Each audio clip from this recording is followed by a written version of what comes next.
नमस्कार, किसान समाचार में आपका स्वागत है। मैं हूं साइमा खान। सबसे पहले नजर डाल लेते हैं हेडलाइंस पर। प्रधानमंत्री नरेंद्र मोदी आंध्र प्रदेश के भीमावरम में स्वतंत्रता सेनानी अल्लूरी सीताराम राजू की 125वीं जयंती समारोह का किया उद्घाटन। इस मौके पर सीताराम राजू की 30 फीट ऊंची कांस्य प्रतिमा का भी किया अनावरण। कहा कि वन उत्पादों को बढ़ावा देने के लिए सरकार कर रही है प्रयास। प्रधानमंत्री नरेंद्र मोदी ने हैदराबाद में विजय संकल्प सभा को किया संबोधित। कहा कि तेलंगाना में भी एक मेगा टेक्सटाइल पार्क का किया जाएगा निर्माण। किसानों को होगा फायदा। वंचित शोषित लोगों को केंद्र सरकार की नीतियों का मिल रहा है लाभ।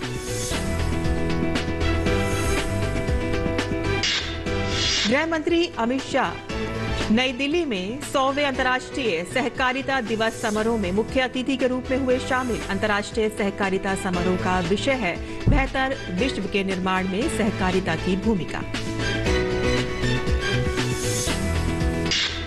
देश भर में चलाई जा रही कुसुम योजना से किसानों को मिल रहा है सोलर पंप मिल रहे। उत्तर प्रदेश सरकार ने किसानों को सोलर पंप पर सब्सिडी देने के लिए मंगाए आवेदन। किसान ऑनलाइन आवेदन कर सोलर पंप की कर सकते हैं बुकिंग। कुसुम योजना के तहत किसानों को सोलर पंप की लागत पर कुल 60% तक का दिया जाएगा अनुदान। केंद्रीय मंत्री पीयूष गोयल 5 जुलाई को खाद्य और पोषण सुरक्षा पर आयोजित होने वाले राष्ट्रीय सम्मेलन को करेंगे संबोधित। फसल विविधीकरण, पीडीएस और भंडारण क्षेत्र में सुधार पर चर्चा करना सम्मेलन का उद्देश्य। सम्मेलन में राज्यों और केंद्र शासित प्रदेशों के खाद्य और नागरिक आपूर्ति मंत्री भी होंगे शामिल। असम बाढ़ की स्थिति में आया कुछ सुधार। जोरहट, तेजपुर और धुबरी में ब्रह्मपुत्र नदी अभी भी खतरे के निशान से बह रही है ऊपर। प्रभावित गांव की संख्या 1618। 47,000 हेक्टेयर से अधिक कृषि भूमि अभी भी जलमग्न। और अब समाचार विस्तार से। प्रधानमंत्री ने अल्लूरी सीताराम राजू की 30 फीट ऊंची प्रतिमा का अनावरण किया। अल्लूरी सीताराम राजू की भूमि अधिकारों के लिए संघर्ष किया था। स्वतंत्रता के 75 साल पूरे होने पर आजादी का अमृत महोत्सव के जरिए देश उन सभी विभूतियों और स्वतंत्रता सेनानियों को याद कर रहा है जिनकी चर्चा कम ही होती रही है। ऐसे ही महान स्वतंत्रता सेनानी अल्लूरी सीताराम राजू की 125वीं जयंती और रंपा कांति की 100वीं जयंती के 1 साल चलने वाले महोत्सव का भी प्रधानमंत्री ने शुभारंभ किया। प्रधानमंत्री ने कहा कि आजादी का संग्राम कुछ लोगों या कुछ वर्षों का इतिहास नहीं है, बल्कि यह भारत की सांस्कृतिक और विविधता की एकजुटता का भी प्रतीक है। आजादी का संग्राम केवल कुछ वर्षों का, कुछ इलाकों का या कुछ लोगों का इतिहास सिर्फ नहीं है। ये इतिहास भारत के कोने कोने और कण कण के त्याग, तप और बलिदानों का इतिहास है। हमारे स्वतंत्रता आंदोलन का इतिहास हमारी विविधता की शक्ति का, हमारी सांस्कृतिक शक्ति का, एक राष्ट्र के रूप में हमारी एकजुटता का प्रतीक है। प्रधानमंत्री ने अल्लूरी सीताराम राजू के परिवारजनों का सम्मान भी किया। प्रधानमंत्री ने महान स्वतंत्रता सेनानी के बड़े भाई के पुत्र को अंग वस्त्र देकर सम्मानित किया। प्रधानमंत्री ने सीताराम राजू के जीवन को भारत के आदर्शों और मूल्यों का प्रतीक बताया। अल्लूरी श्रीराम राजू गारू इक्कड़ मनतो उंडडम मन अदृष्टम। धन्यवाद, आप यहाँ पधारे। सीताराम राजू गारू के जन्म से लेकर उनके बलिदान तक उनकी जीवन यात्रा हम सभी के लिए प्रेरणा है। उन्होंने अपना जीवन आदिवासी समाज के अधिकारों के लिए, उनके सुख दुख के लिए और देश की आजादी के लिए अर्पित कर दिया। सीताराम राजू गारू ने जब क्रांति का बिगुल फूंका था तो उनका जय घोष था मनदे राज्यम, मनदे राज्यम, यानी हमारा राज्य। सीताराम राजू गारू ने जब विदेशी हुकूमत के अत्याचारों के खिलाफ जंग शुरू की थी तब उनकी उम्र केवल 24-25 साल थी। 27 साल की छोटी उम्र में वो इस भारत माता के लिए शहीद हो गए।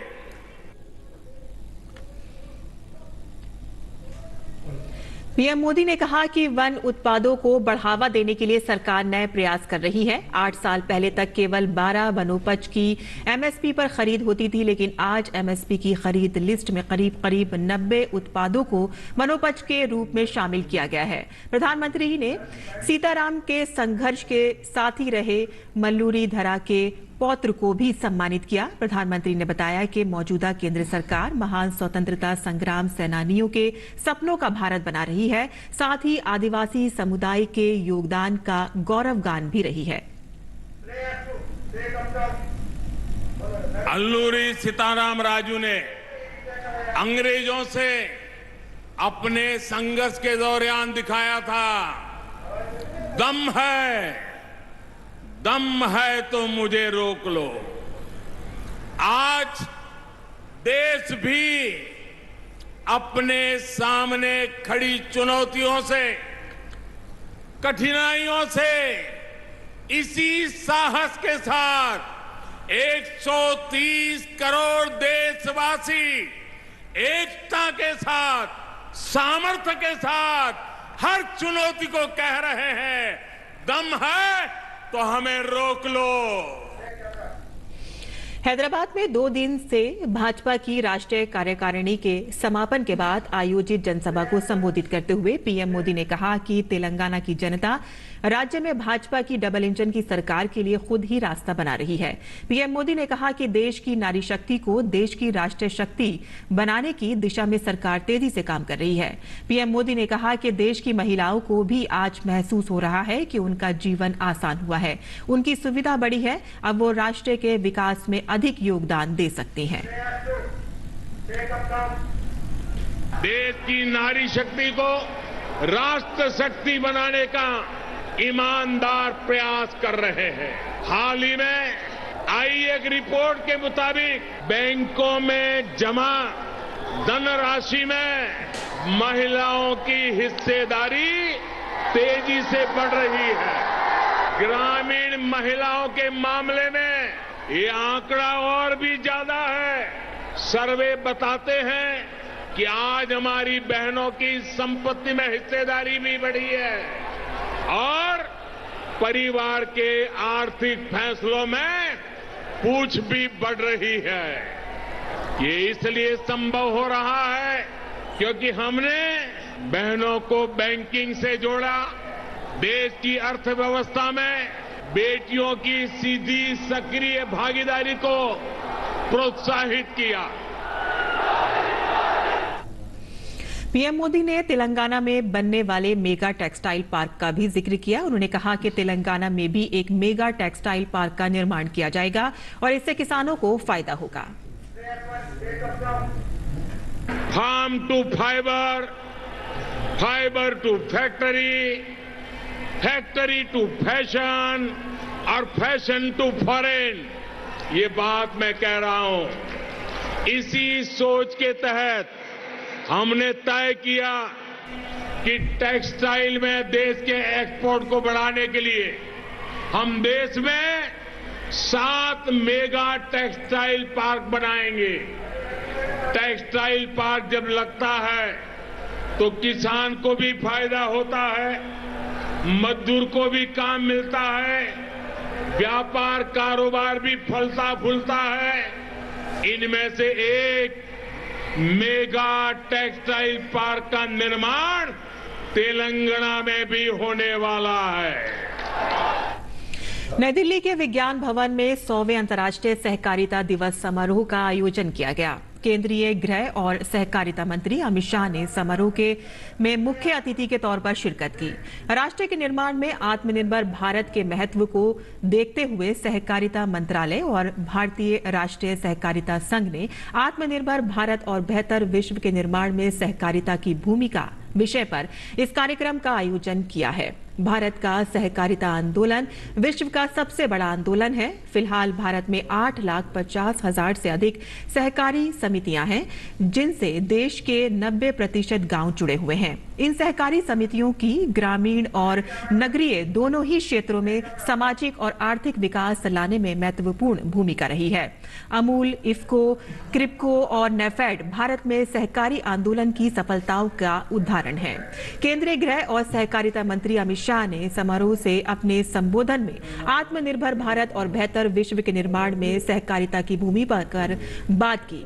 कार्यक्रम को संबोधित करते हुए अमित शाह ने कहा कि हम एक मकाम पर पहुंच चुके हैं और इस मकाम पर एक बुलंद इमारत बन सकती है। मगर मैं कह सकता हूं कि इतने सारे ऑड्स के साथ,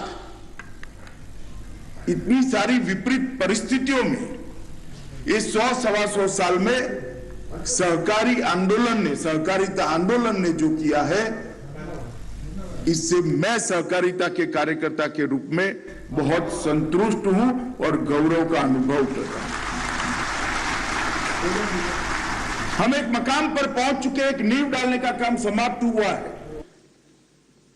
और ये मकाम, ये मंच और ये नींव पर एक बुलंद इमारत अगर आगे हम बना सकते हैं तो मुझे विश्वास है कि सहकारिता के जो सिद्धांत है वो न केवल भारत, न केवल विकसित देश, समूचे विश्व को एक नया, सफल और टिकाऊ आर्थिक मॉडल देने का काम कर सकते हैं। खाद्य एवं सार्वजनिक वितरण विभाग 5 जुलाई को नई दिल्ली में खाद्य और पोषण सुरक्षा पर एक दिवसीय राष्ट्रीय सम्मेलन का आयोजन कर रहा है। इस सम्मेलन का उद्देश्य क्रॉस लर्निंग को सुविधाजनक बनाना और सार्वजनिक वितरण प्रणाली के तहत योजनाओं के लिए सर्वोत्तम कार्य प्रणालियों का विस्तार तथा पोषण सुरक्षा को बेहतर बनाने पर ध्यान केंद्रित करना है। केंद्रीय मंत्री पीयूष गोयल इस सम्मेलन को संबोधित करेंगे। इस सम्मेलन का मुख्य उद्देश्य खाद्य सुदृढ़ीकरण, खाद्य पदार्थों में विभिन्नता लाने, फसल विविधीकरण, एकीकृत अन्न वितरण पोर्टल 2.0, पीडीएस और भंडारण क्षेत्र में सुधार पर चर्चा करना है। कुछ राज्यों में अपनाई जा रही सर्वोत्तम कार्य प्रणालियों को भी व्यापक रूप से प्रसारित करने के लिए उन्हें साझा किया जाएगा। ये सम्मेलन देश में खाद्य एवं पोषण सुरक्षा पारिस्थितिकी तंत्र में बदलाव लाने के उद्देश्य से सहकारी संघवाद की सच्ची भावना में निहित चुनौतियों तथा अवसरों को प्रतिबिंबित करने के लिए एक मंच के रूप में कार्य करेगा।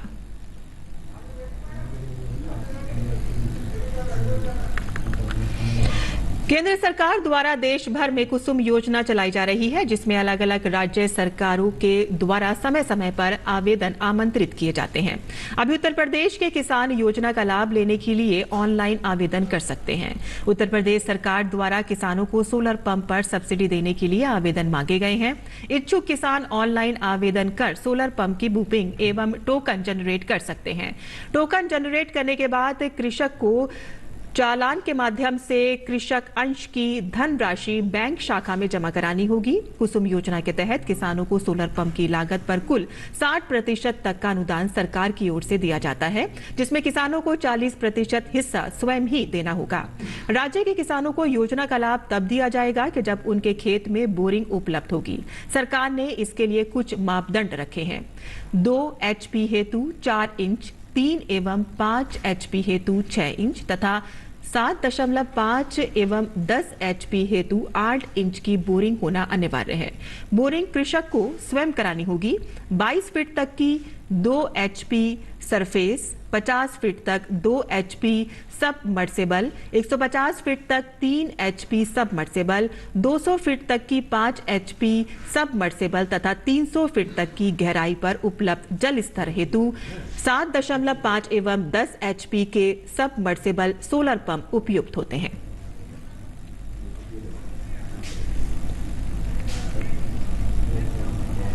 असम में रविवार को कई हिस्सों में पानी का स्तर घटने से बाढ़ की स्थिति में कुछ सुधार देखा गया है।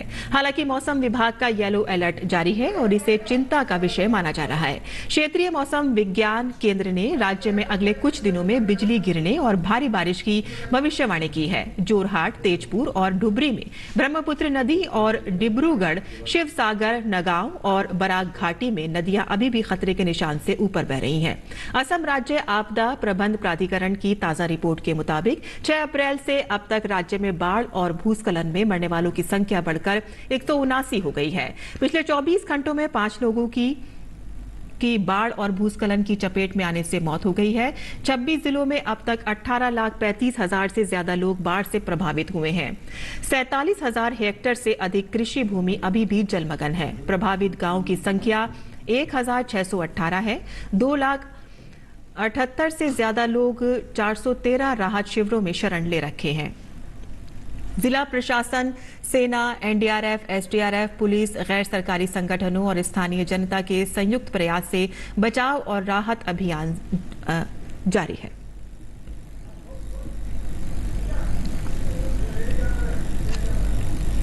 जम्मू कश्मीर के उधमपुर में पहली बार रेशम उत्पादन विभाग उधमपुर ने कोकून नीलामी बाजार का आयोजन किया है। 28 जून 2022 से रेशम उत्पादन कार्यालय परिसर उधमपुर में इस कोकून नीलामी बाजार का आयोजन किया गया है, जो 24 जुलाई तक जारी रहेगा। रेशम का उत्पादन करने वाले किसान इस बार कोकून की बिक्री से अच्छा मुनाफा कमा रहे हैं। पिछले 2 वर्षों से कोविड-19 महामारी और उसके बाद लगाए गए प्रतिबंधों के कारण कोकून के किसानों को उनकी उपज का उचित मूल्य नहीं मिलने के कारण नुकसान उठाना पड़ा। लेकिन इस साल पिछले कुछ वर्षों की तुलना में दरों में वृद्धि हुई है। 50 साल हो गए हम ये काम करते हम बहुत पर साल में हमारा रेट था 700-800 हज़ार में, लेकिन 400 हमारा 1400-1500 हमारा रेट हो गया। हमारा बाल बच्चा भी काम कर रहे हैं, हमको अच्छा लगता है, वैसे ठीक है, रेट बढ़ा है। हमको बहुत खुशी हो जाए, हमारी बहुत बड़ी मेहनत है, इसके में बहुत मेहनत करते हैं बच्चे हमारे। बहुत बहुत शुक्रिया आपकी जनाब, अगले साल में और ज़्यादा मिलना चाहिए हमको। और उधमपुर जिला के रेशम उत्पादन के अधिकारी राजीव गुप्ता ने बताया है कि रेशम उत्पादन विभाग से तकरीबन 5,000 किसान पंजीकृत हैं। उन्होंने ये भी कहा है कि इस साल कोकून किसान बहुत खुश हैं क्योंकि उन्हें अपनी उपज के अच्छे दाम मिल रहे हैं। गुप्ता ने यह भी कहा है कि कोकून किसान केंद्र सरकार की योजनाओं का लाभ उठा रहे हैं। हम कम से कम 20-25 साल से यहाँ आ रहा है। पूरा जम्मू कश्मीर हर मंडी में हम लोग जाते हैं और जितना मंडी घूमता है सबसे अच्छा खुपटी यहाँ मिलता है। हम लोग को भी यहाँ से ले जाएगा, धागा बनाएगा और धागा के रेट भी इस साल थोड़ा अच्छा ही है। पिछले साल के मुकाबले में काफ़ी बढ़े हुए हैं क्योंकि पिछले साल हमने लोगों को इंसेंटिव दिया था जिनको डिस्ट्रेस सेल के कारण रेट कम मिला था। उसमें उनको हमने जिस वो था प्रोडक्शन बेस्ड इंसेंटिव था, जिसमें जिस भी किसान की 1 औंस पे 45 किलो खुपटी थी और 45 किलो और उससे ज़्यादा थी, उनको हमने 3,500 रुपये के हिसाब से इंसेंटिव दिया था, जो कि 22 लाख रुपया हमारे उधमपुर डिस्ट्रिक्ट को मिला था और उसमें हमारे 1,000 के करीब फार्मर्स कवर हुए थे। कोविड के बाद इस वक्त सबसे हाईएस्ट रेट चल रहा है हमारा मंडी का। 1300 की जो एवरेज चल रही है उसमें हाईएस्ट जो गया था 1550 तक भी हमारा गया हुआ है आज का रेट, और मंडी अच्छी चल रही है, लोग खुश हैं। और अब बात करते हैं मौसमी खेती की और आइए देखते हैं कि इस मौसम में किसान कैसे रखें अपने खेतों और अपने फसलों का रखरखाव।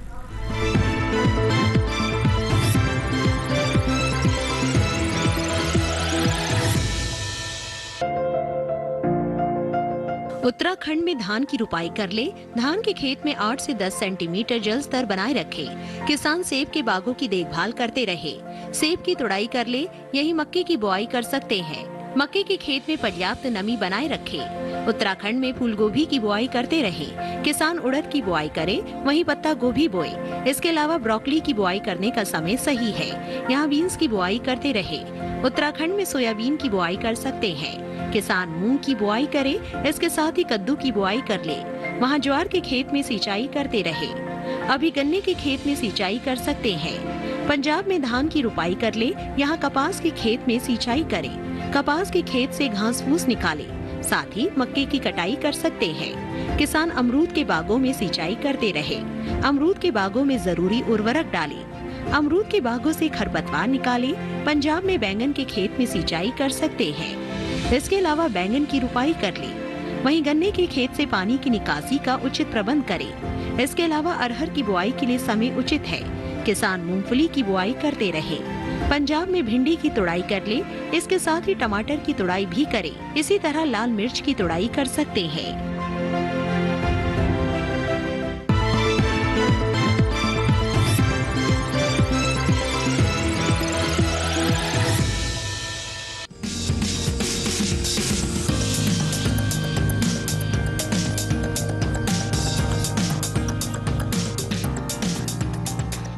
ये समय करेले की बुआई के लिए काफी बेहतर है। करेले की बुआई फरवरी, मार्च और जून, जुलाई में की जाती है। करेले की बुआई के लिए 1 हेक्टेयर के लिए 5 से 6 किलो बीज पर्याप्त है। बुआई करते समय ध्यान रखें कि पंक्ति से पंक्ति की दूरी 120 सेंटीमीटर और पौध से पौध की दूरी 60 सेंटीमीटर रखें। किसान करेले की कई किस्मों की बुआई कर सकते हैं, जैसे पूसा विशेष करेले की इस किस्म की बुआई उत्तरी भारत के मैदानी क्षेत्रों, खासकर हरियाणा और दिल्ली में की जा सकती है। इस किस्म की 1 हेक्टेयर में 150 क्विंटल तक पैदावार ले सकते हैं।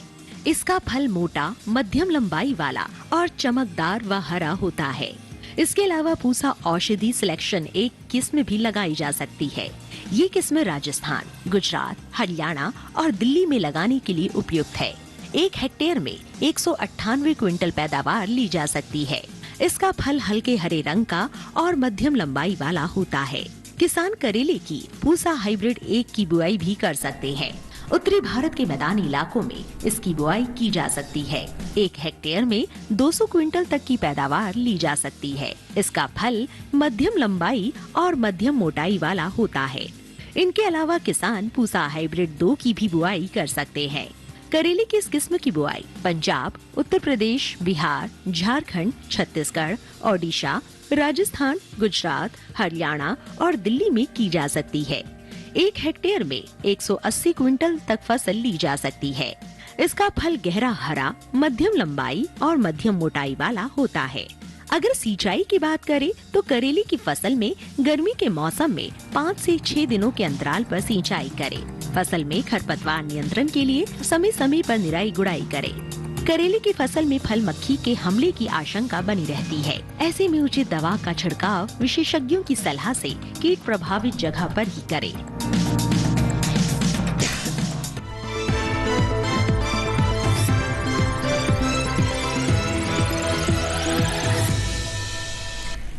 और खेती किसानी के बाद आइए अब देखते हैं कुछ और खबरें, यानी कि खास खबरें। एकनाथ शिंदे के नेतृत्व वाली सरकार ने महाराष्ट्र विधानसभा में विश्वास मत के दौरान बहुमत का आंकड़ा पार कर लिया है। जरूरी 145 वोटों की तुलना में एकनाथ शिंदे को 164 मत मिले हैं, जबकि विपक्ष के पक्ष में 99 वोट पड़े हैं। इसी दौरान एकनाथ शिंदे गुट के विप को मान्यता देने की महाराष्ट्र विधानसभा के नव नियुक्त अध्यक्ष की कार्रवाई को उद्धव ठाकरे गुट ने सुप्रीम कोर्ट में चुनौती दी है। सुप्रीम कोर्ट ने मामले की सुनवाई 11 जुलाई की तय की है। उत्तर प्रदेश के मुख्यमंत्री योगी आदित्यनाथ ने यूपी में भाजपा के दूसरे कार्यकाल में 100 दिन पूरे होने पर आयोजित एक विशेष कार्यक्रम में भाग लिया। इस मौके पर उन्होंने कहा कि देश का सबसे बड़ा राज्य होने के कारण देश के विकास में हमारी भूमिका महत्वपूर्ण हो जाती है। हिमाचल प्रदेश के कुल्लू में भयानक सड़क हादसे में 10 से ज्यादा लोगों के मरने की आशंका है। कुल्लू में शैनशर से सेंच की तरफ आ रही निजी बस जंगल गांव के पास सड़क के नीचे गिर गई। बस में 35 से 40 लोग सवार थे। हादसा सुबह करीब 8:30 बजे हुआ। मणिपुर के नौनी जिले में जमीन धंसने की आपदा में मृतकों की संख्या बढ़कर 42 हो गई है। रविवार को 2 साल के बच्चे सहित 8 और शव मिलने से मलबे से निकाले गए थे। इस बीच केंद्रीय राज्य मंत्री डॉक्टर सुभाष सरकार और अन्य ने दुर्घटना स्थल का दौरा कर राहत और बचाव कार्यों का जायजा लिया। डॉक्टर सुभाष सरकार ने कहा है कि केंद्र सरकार इस दुर्घटना पर गंभीरता से नजर रख रही है और बचाव कार्यों में हर संभव सहायता देने के लिए तैयार है। जम्मू कश्मीर में अमरनाथ गुफा के दर्शन के लिए 1206 महिलाओं सहित 7276 से अधिक श्रद्धालुओं का छठा जत्था सोमवार को कड़ी सुरक्षा के बीच बालटाल और पहलगाम आधार शिविरों के लिए भगवती नगर आधार शिविर से रवाना हुआ। धार्मिक नारों और मंत्रोच्चार के बीच नुनवान, पहलगाम और बालटाल से जुड़वा आधार शिविरों में डेरा डाले हुए सैकड़ों यात्रियों ने भी पवित्र गुफा तक पहुंचने के लिए खतरनाक पहाड़ों पर ट्रैकिंग करके सुबह सुबह अपने प्रवास की शुरुआत की। अमरनाथ श्राइन बोर्ड और स्थानीय प्रशासन द्वारा लखनपुर जम्मू से पवित्र गुफा तक पर्याप्त व्यवस्था की गई है। देश को इस साल अपनी मिस इंडिया मिल गई है। कर्नाटक की सिनी शेट्टी ने मिस इंडिया का खूबसूरत ताज अपने नाम कर लिया है। 31 फाइनलिस्ट को मात देकर उन्होंने ये अद्भुत मुकाम हासिल किया है। वहीं राजस्थान की rouble Shekhawat first runner up रही हैं और उत्तर प्रदेश की शिनाता चौहान को सेकंड रनर अप घोषित कर दिया गया है।